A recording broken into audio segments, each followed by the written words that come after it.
त्याग का फल। बहुत समय की बात है, एक लड़का था। वह एक सेठ के यहाँ काम करता था। उसका गुजारा मुश्किल से हो पाता था। वह रात को अपने लिए 4 रोटी बनाता और खाता। कई दिन से उसकी एक रोटी कोई चुराकर ले जाता। एक दिन उसने देखा कि एक मोटा सा चूहा आता है और उसकी रोटी लेकर चला जाता है। उसने उसे रोका और कहा, मैं बड़ी मुश्किल से 4 रोटी कमा पाता हूँ। मैं आगे ही परेशान रहता हूँ।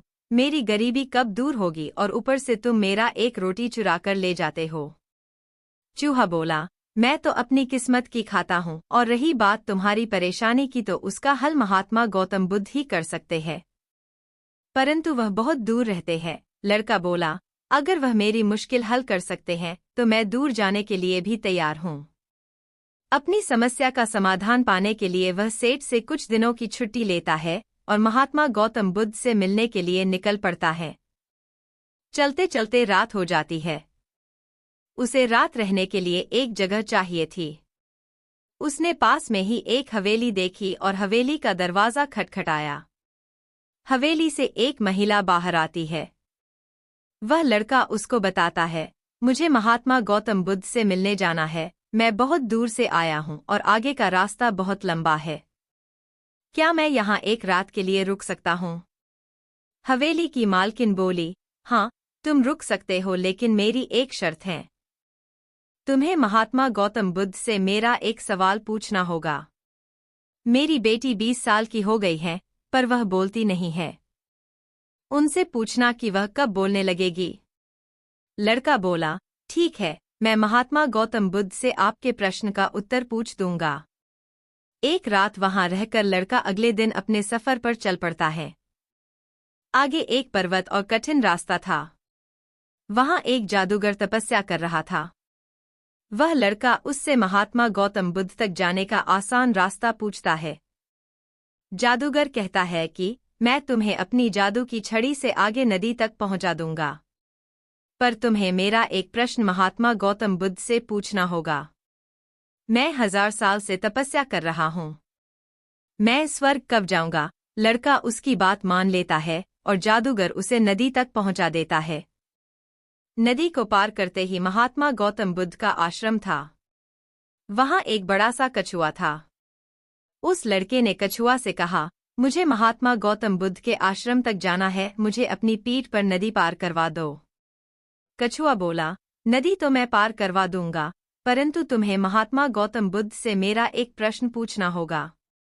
मैं 500 साल से नदी में हूँ, मैं ड्रैगन कब बनूंगा? लड़का कछुए की बात मान लेता है और वह कछुआ लड़के को नदी पार करवा देता है। वह लड़का महात्मा गौतम बुद्ध के आश्रम पहुंच जाता है।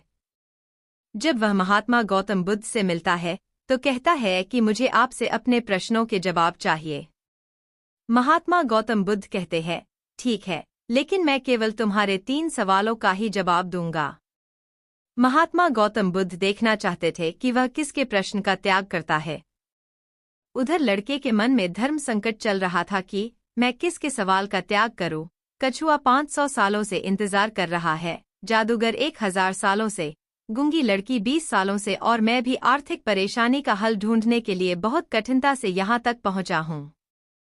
फिर लड़का गहन विचार करता है कि मैं ज्यादा मेहनत करके अपनी समस्या सुलझा सकता हूँ, इसलिए उसने अपने प्रश्न का त्याग कर दिया। उसने गूंगी लड़की, कछुए और जादूगर तीनों के प्रश्न महात्मा गौतम बुद्ध से पूछे। महात्मा गौतम बुद्ध से तीनों के प्रश्नों का जवाब लेकर वह लड़का वापस आ गया। सबसे पहले नदी तक पहुंचा तो उसे कछुआ मिला। कछुआ ने अपने सवाल का जवाब मांगा। उसने कछुए से कहा, महात्मा गौतम बुद्ध ने कहा है कि जब तुम अपना कवच उतार दोगे तो तुम ड्रैगन बन जाओगे। कछुए ने कवच उतार दिया और कछुए के कवच उतारते ही वह ड्रैगन बन गया। उसके कवच से बहुत सारे मोती निकले। कछुआ बोला, यह मोती अब मेरे किसी काम के नहीं हैं, इसलिए इन्हें तुम ले जाओ। वह लड़का मोती लेकर आगे पहाड़ी तक पहुंचा। उसे वहां जादूगर मिला।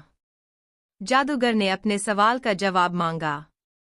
लड़के ने जादूगर से कहा, महात्मा गौतम बुद्ध ने कहा है कि जब तुम अपनी जादू की छोड़ दोगे तब तुम छड़ी छोड़ते ही स्वर्ग जा सकते हो। वैसा ही हुआ। जादूगर ने जाते जाते लड़के से कहा कि यह जादू की छड़ी मेरे अब किसी काम की नहीं है, इसे तुम ले जाओ। लड़के ने छड़ी ली और आगे चल पड़ा।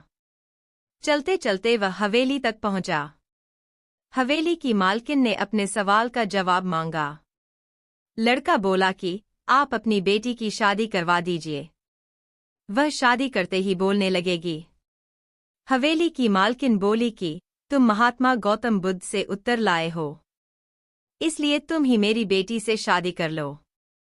लड़के और लड़की ने एक दूसरे को पसंद किया और उनकी शादी कर दी गई। शादी होते ही लड़की बोलने लग गई। इस तरह लड़के ने 3 लोगों की मुश्किलों को देखकर अपने सवाल का त्याग कर दिया। उसे त्याग के फल में मोती के रूप में पैसा, छड़ी के रूप में शक्ति और एक सुंदर पत्नी मिल गई।